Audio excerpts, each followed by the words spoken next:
Hello everyone. Today, June 26, 2025, I would like to explain the true nature of the mind in a simple way so that we may understand it clearly and apply it in our everyday lives, whether someone lives with family or lives in any other circumstance. The truth of the mind is something that every human being can learn and realize. It is not limited by gender, age, religion, or nationality. The Dhamma that I am explaining today points directly to the nature of the mind and to the various fabrications that arise within it, so that we may understand how suffering arises and how we can gradually release ourselves from the clinging that creates that suffering when the nature of the mind is correctly understood. Even those who live in the midst of family life and social responsibilities can still learn, understand, and ultimately realize the mind. We should clearly understand that what we truly are is the mind itself. In reality, we have never truly been born into this world. What has been created are merely the various fabrications of the mind, which are known as mental formations. The mind creates thought as a tool for fabrication. It creates mental imagery as another tool for fabrication. It creates emotions as another tool for fabrication. It also creates the knowing of memory as yet another tool for fabrication. After these fabrications arise, the mind then begins to cling to them and assign meaning to them. It assigns meaning that this body is me. It assigns meaning that everything is me or mine. It assigns meaning that we are male or female. It assigns meaning that this is our family, that this house belongs to us, that this car belongs to us, that this is our husband, our children, our father, our mother. All of these ideas arise simply because the mind clings to its own fabrications and assigns meaning to them. In truth, every one of us can realize the mind. It does not depend on what gender we are or what position we hold in life. Whether one is a child, an elderly person, a person with disabilities, a woman or a man, or whether one belongs to any belief, religion or nationality, everyone can realize the mind. The only reason we have not yet realized it is simply because we do not yet truly know our own mind. When this point is clearly understood, we will see that in reality what we truly are is the mind itself, the life element that is already empty, clear and pure. Everything in this world that we think about and assign meaning to arises simply because we think it into existence, and therefore, even while living with family, realization is still possible. Whatever situation we live in, realization of the mind is possible. The important point is that we must not regard ourselves as human beings, nor regard thoughts, emotions, or even the act of knowing as ourself.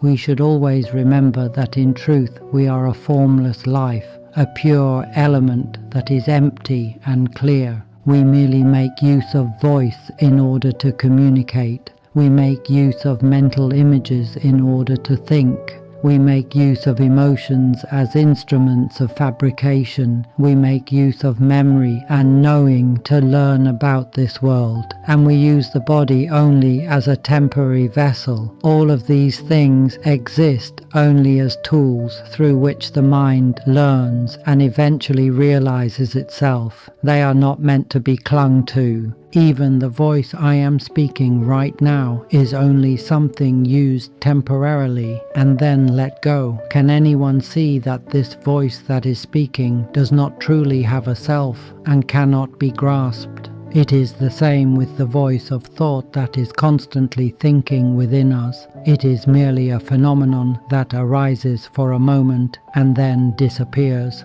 This voice that assigns meaning to all things is constantly operating within us. This voice says, "That is an animal," even though the thing itself never says that it is an animal.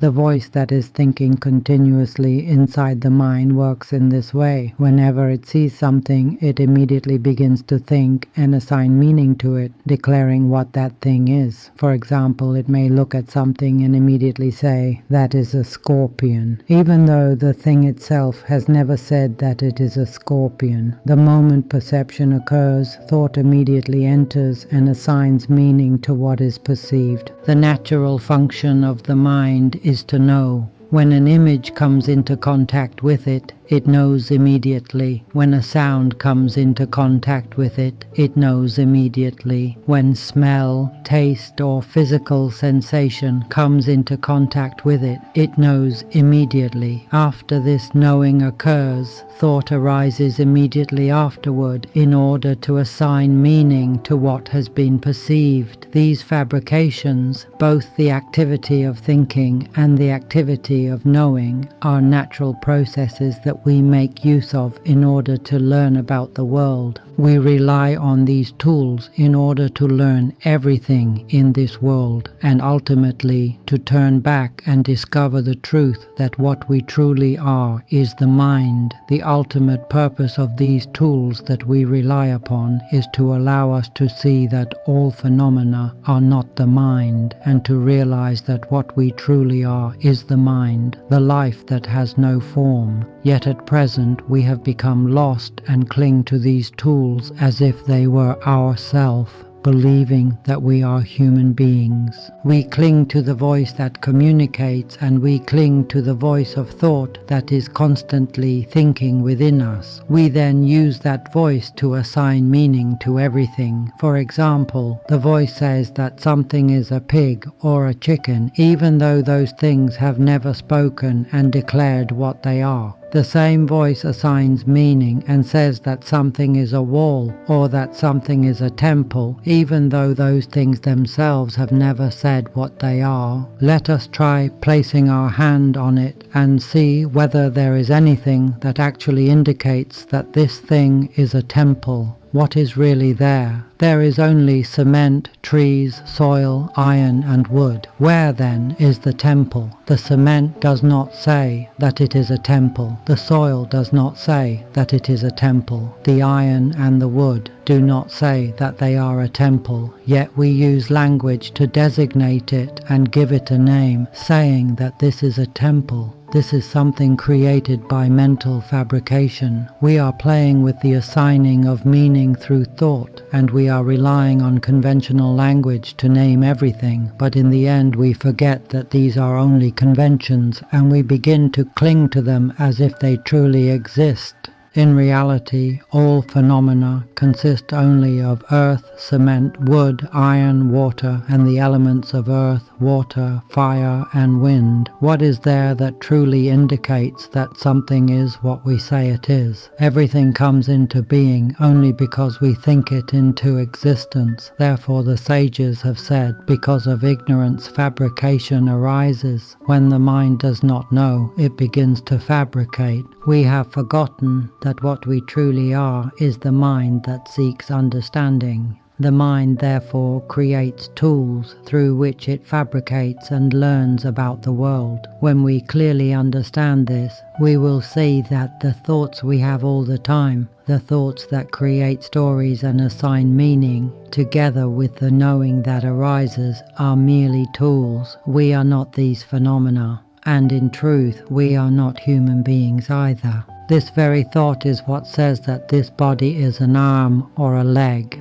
The thought that arises continuously says, this is the left arm, but if we look carefully, that thing itself never says that it is a left arm. It is only thought assigning meaning. The thought that says, this is father, mother, children, grandchildren, relatives, is simply a thought assigning meaning to things. The thought that says someone is good or someone is bad, the thought that says this is merit and this is sin, all of these are merely thoughts that constantly assign meaning to everything. These thoughts keep teaching us, telling us what things are, and leading us to flow along with fabrication. But have we ever observed or seen the thoughts that we ourselves are thinking? Even the voice that I am speaking with right now is also a form of thought. What is important is that we must clearly see that the voice that is speaking and the thoughts that are constantly arising are continuously assigning meaning to everything.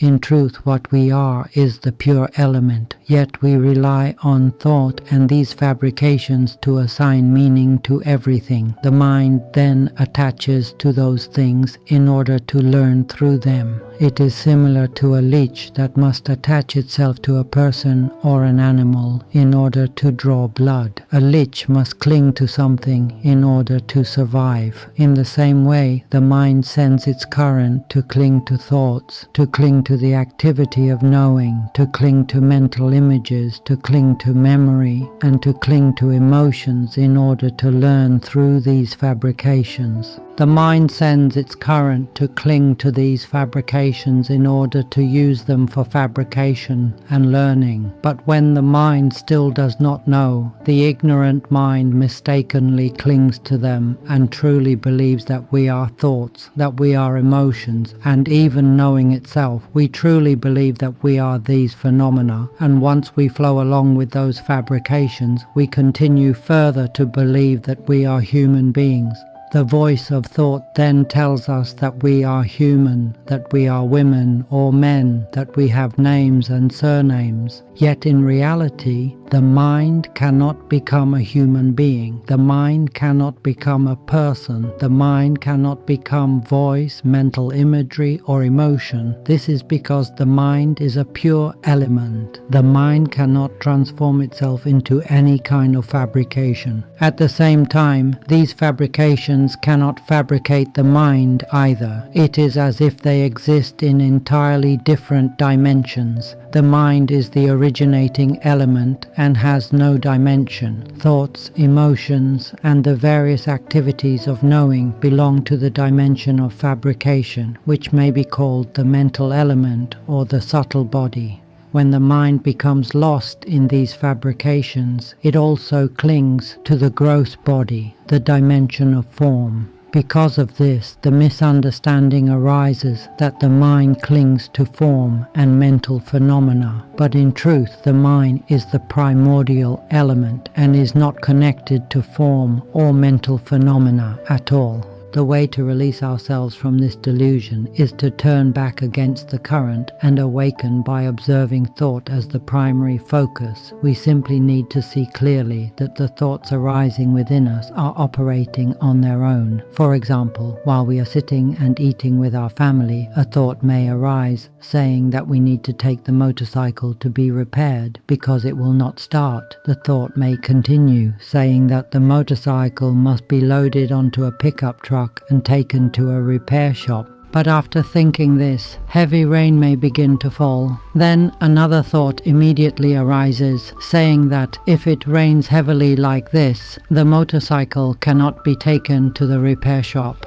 Another thought follows. What should be done? Will the rain last for a long time? In this way, thoughts continue arising one after another within the mind. This is simply the natural activity of thought, which continually creates stories through fabrication. But can we see that it is this very thought that is creating the entire story? In reality, the mind has no form. It is a clear and pure element.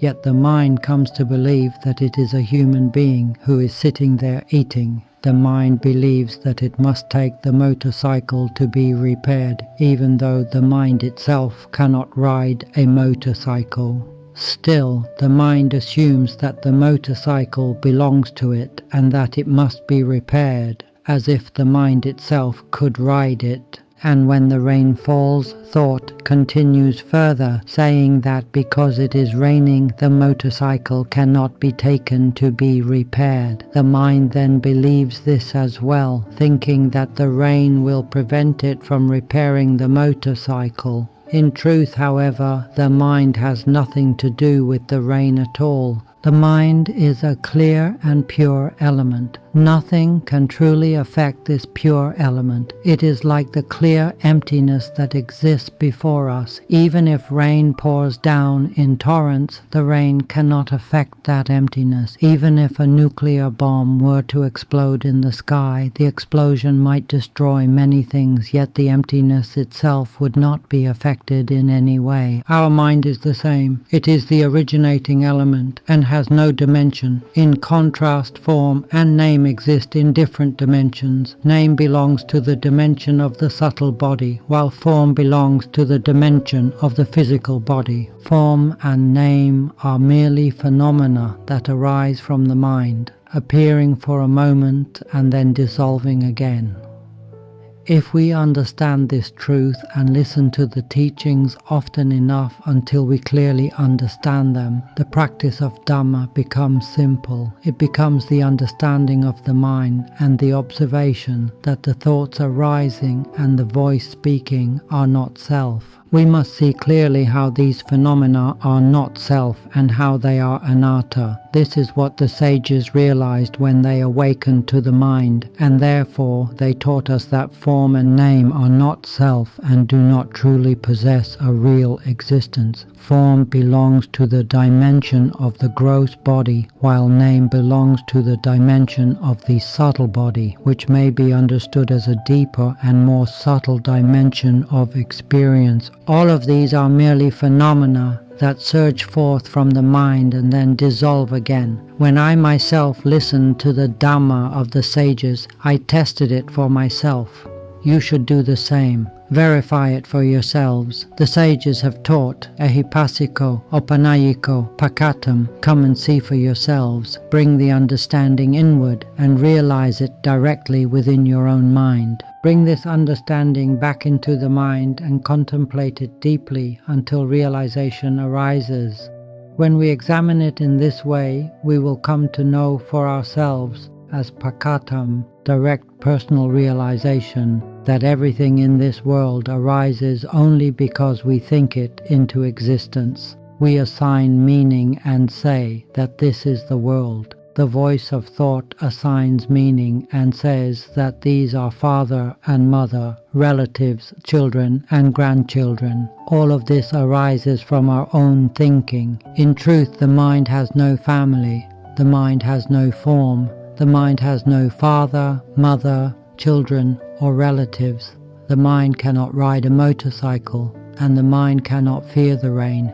Yet we believe that we are human beings. This is Mika Ditti, wrong view, because when the mind does not know that it is the pure element, it turns back and clings to form and name and mistakenly believes that it is a human being. For this reason, there must be the giving of knowledge and wisdom so that we may understand anew, change the course of the mind and absorb the understanding that the sages have transmitted through their teachings. We simply need to listen to the Dhamma often and contemplate carefully until we see that everything in this world arises because we think it into existence. The mind relies on mental fabrication to construct experience, just as the Pali teaching says, Avijja Pakaya Sankara. Because of ignorance, fabrication arises. Because the mind does not know, fabrication arises. The way to be free from this delusion is simply to know and awaken, to see the fabrication as it arises. When we awaken and observe these fabrications, we will see the voice of thought speaking. We will see the mental images that arise, and we will see the emotions that appear. When we observe them carefully, we will see that these phenomena arise and then dissolve on their own. Even the knowing that is occurring right now, even the hearing of sound in this very moment arises and then dissolves by itself. When we see their nature in this way, the mind gradually loosens its attachment to mental fabrication, and a feeling of lightness and openness begins to arise. When we clearly see that thought itself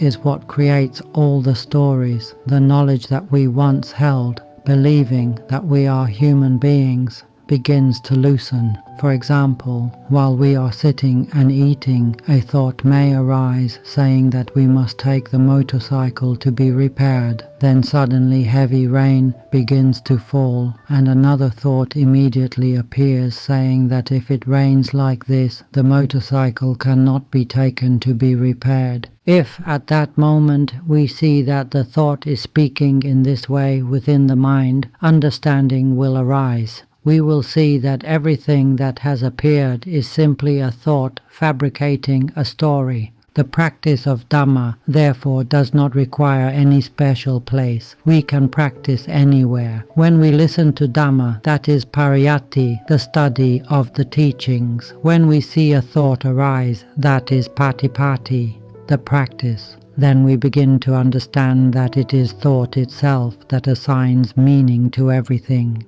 For example, we say that it is raining, even though the rain itself has never spoken or declared what it is. It is simply because we think about it and assign meaning to it. When this truth becomes clear, the understanding that we have held since childhood, believing that we are human being, begins to loosen. The mind becomes lighter and more open, and sometimes tears may even arise. This happens because the mind is releasing its attachment to mental fabrication through awakening. This awakening is what is referred to as Mahasati Patana. Seeing thought in this way is the awakening of the mind. Whoever awakens within and sees that these phenomena operate on their own and are not self is seeing Anatta Dhamma, the truth of non-self. Seeing in this way becomes the cause for realization. This is the principle of Satipatthana. When we see this truth, the mind gradually releases its attachment to fabrication. The benefit for one who awakens and sees this truth is that the mind is no longer trapped in the cycle of suffering. For those who listen to Dhamma and sincerely resolve to understand the mind, understanding may arise naturally.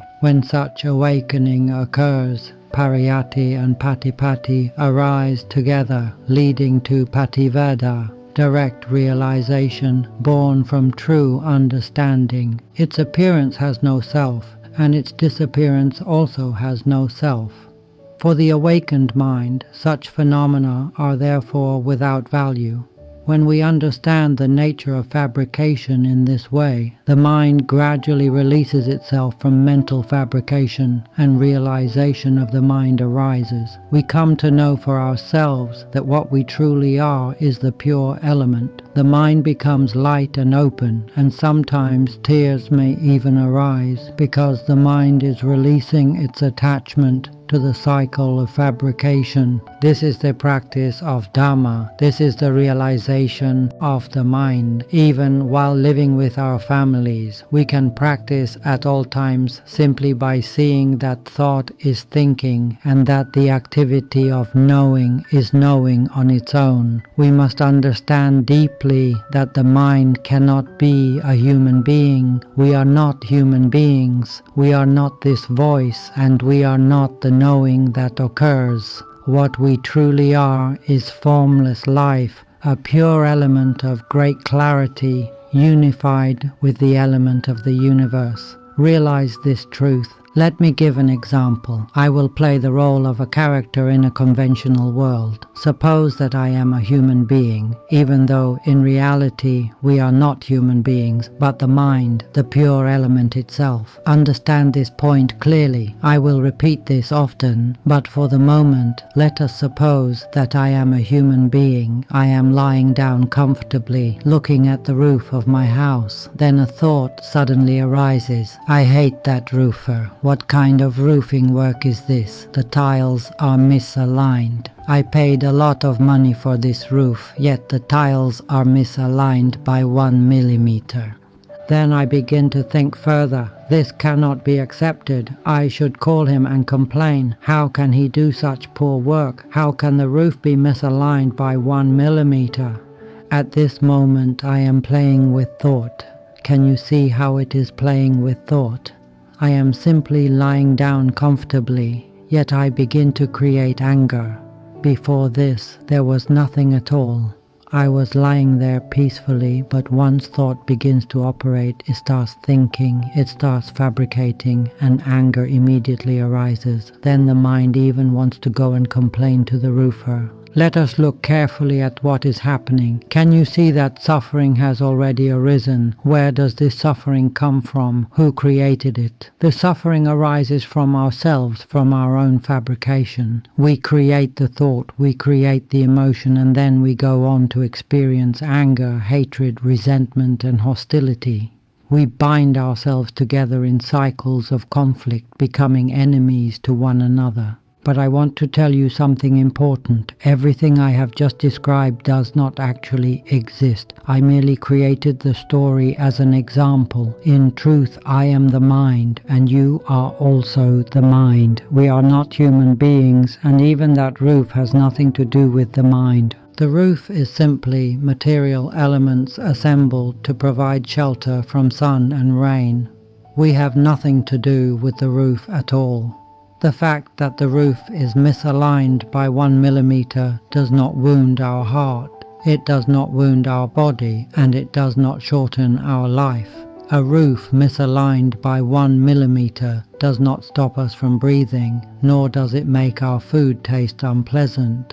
So why do we assign meaning to it? Why do we believe our own thoughts? That thought itself is mental fabrication, merely an activity of the mind. This is what is meant by avijja pakaya sankara. Because of ignorance, fabrication arises. The cycle of wandering in samsara continues because we do not know that we are the mind. Instead, we rely on mental fabrication, on the thoughts that we ourselves create. When a thought arises, emotion immediately follows. We then jump in and cling to that emotion at once. Suppose that at that moment a person happens to have a heart condition. If strong anger suddenly arises, the heart will begin to beat rapidly, and it may even lead to shock. Then what would happen next? Can we see that none of this is worth it? A person who was lying there comfortably suddenly begins thinking about a roof misaligned by 1 millimeter. As anger arises, the heart begins to race, breathing becomes tight, the chest feels constricted, and the person may even fall from the bed and cry out for help. Why does all of this happen? It happens simply because a thought arises, creates a story, and anger follows. If we look carefully, we will see that all suffering arises from the fabrication of thought itself. Why do we become angry with the roofer? It is because our own thoughts created the story. Let us ask ourselves honestly, is a world of samsara filled with endless fabrication like this truly a place worth living in? We enjoy playing with fabrication, and this is precisely what creates the suffering of the cycle. Do you know that thought itself is the truth of suffering within the cycle? Thought is the suffering of the cycle, emotion is the suffering of the cycle, the activity of knowing is the suffering of the cycle, even the body itself is the suffering of the cycle, yet we are the mind, and still we cling to these forms of cyclic suffering. Whoever truly understands this should never play with or hold on to the voice of thought that is thinking within the mind. The moment we clearly see that it is truly thinking, realization can arise right at that moment. Let me explain this again. I will imagine myself as an old man who has a heart condition, lying comfortably on a bench at the veranda as before. I will take you back to that moment once again so that you can visualize it with me. To visualize this scene is itself an act of imagination, and imagination is also a form of fabrication. Suppose the old man is lying there comfortably after listening to the Dhamma many times, quietly reflecting and trying to understand it. He is resting peacefully. Then he happens to look at the roof of his house. As soon as he notices it, he is surprised because he had paid a large amount of money for the roof, yet the tiles are slightly misaligned. The moment he sees this, a thought immediately arises. It is misaligned. But at that very moment when the thought arises, the old man suddenly sees that this is his own thought. The moment the old man saw his own thoughts, wisdom seemed to explode instantly. In that moment he understood. This is the thought that assigns meaning to everything. The mind became bright and clear at that very instant. Even though the old man had a heart condition, when he clearly saw the thought, a great sense of lightness and release arose immediately. The heart that had once been weak began to beat normally again. A feeling of openness and clarity appeared, as if he had stepped out of the entire world. Everything seemed to dissolve and disappear. Then a realization arose. In truth, there has never been a self in this world at all. At that moment, the whole story came to an end. This is an example of someone who sees thought and understands according to what I have been teaching.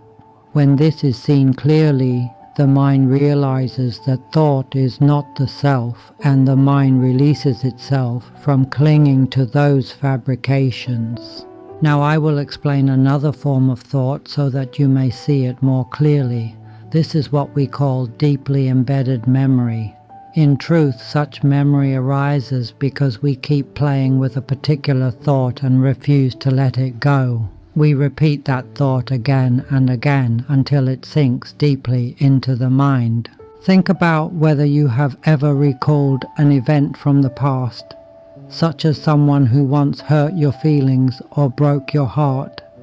Have you ever felt as though that person trampled on your tender heart, a heart that you cherished carefully and had never given to anyone before? When that person turns away from us, we feel as if that precious heart has been crushed, insulted, or abandoned, and then we begin to think about that event over and over again. When that thought arises, we repeat it again and again within the mind. By repeating the same thought over and over, it sinks deeply into the mind and becomes what we call deeply embedded memory. In truth, it is nothing more than a thought, but because we repeat it again and again, the mind comes to accept that pain as something real. We then suffer intensely over the fact that someone turned their back on us or did not smile at us. We feel as though our tender and beautiful little heart has been destroyed. The more we think about it, the more we repeat it, the deeper it becomes embedded in the mind. What I am describing here is simply another example of how thought works. At this very moment, I'm creating this story through thought, and I know that some of you may already be thinking along with me. This is the nature of thought. When a story is spoken, the mind immediately creates images and feelings to accompany it. Yet none of this is actually happening. It exists only within our thoughts. Can you see the nature of thought? Simply because I tell a story, thought immediately creates imagination. Many of you may begin to think along with it, even though the story is not actually happening. It is merely something I have imagined and spoken about. But once thought begins to operate, the mind immediately creates images and emotions to accompany it. This is the nature of thought. I merely played the role of an old man in a small story, and immediately the whole story was created within your minds. Look carefully at how thought can construct an entire story. An old man begins to think that his little heart has been hurt, trampled upon, and abandoned. The woman turns her back on him and does not smile. Thought then continues the story, saying that this heart has been destroyed, insulted, and deeply wounded. All of this happens simply because the same thought is repeated again and again until it sinks deeply into the mind and becomes what we call a deeply embedded memory. The mind then circles around the same story, repeating it, remembering it, and experiencing the pain created by that thought over and over again. When we understand the nature of thought in this way, we will see that it is merely the mind becoming involved with thought. If we do not see this truth, the mind will continue repeating the same thought again and again until it becomes deeply embedded Yet, in reality, the event itself may have been something very small. Perhaps the person simply turned their back on us, or perhaps they simply did not smile at us. Our heart was never truly harmed at all. But because we keep thinking about it, repeating it and reinforcing it, the thought becomes deeply rooted and turns into suffering. Therefore, do not become entangled with thought in this way. Simply see it as it is and allow it to pass.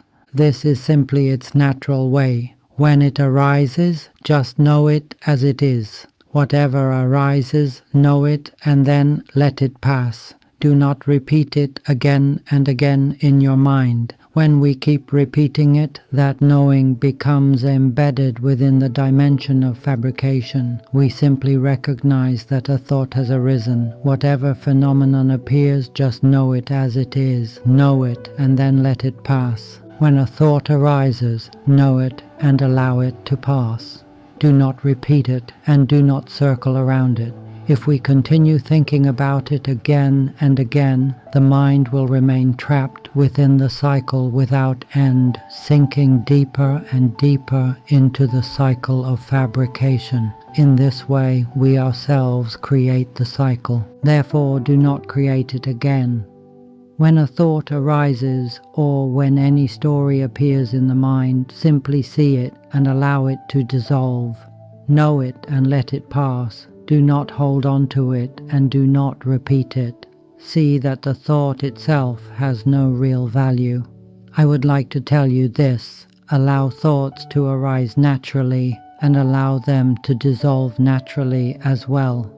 When we allow mental images, emotions, and all phenomena to arise and dissolve according to their own nature, without clinging to them, the mind remains pure. The mind becomes light and open, gradually releasing its attachment. Ignorance transforms into wisdom. When we simply allow thoughts, emotions, and all forms of knowing to arise and dissolve according to causes and conditions, seeing that they have no true substance in themselves, suffering no longer arises. That is all. If you're interested in these teachings on awakening, observing the mind, and transcending suffering through wisdom, we'd love to hear your thoughts. Share your insights in the comments and feel free to offer constructive feedback.